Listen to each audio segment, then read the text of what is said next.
Locked out of your car? Don't panic. The key is to regain access legally and without damage. Start by verifying ownership. You can only use these methods on your own vehicle. Avoid any forceful entry or hot wiring, which is illegal and dangerous. Consider the quick options first, like using a spare key that you may have hidden in a magnetic box under your bumper or wheel well. If you have a newer vehicle, use your car manufacturer's app like My Ford Mobile or Tesla's app to unlock remotely via Bluetooth or NFC, or even through cellular networks.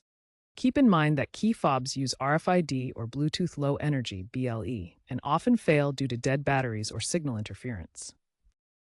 If app and spare key options don't work, and if you have an older model, a wedge and rod can sometimes be used to press the unlock button if the door is slightly ajar, but be very cautious. A professional locksmith or roadside service like AAA are the best bet.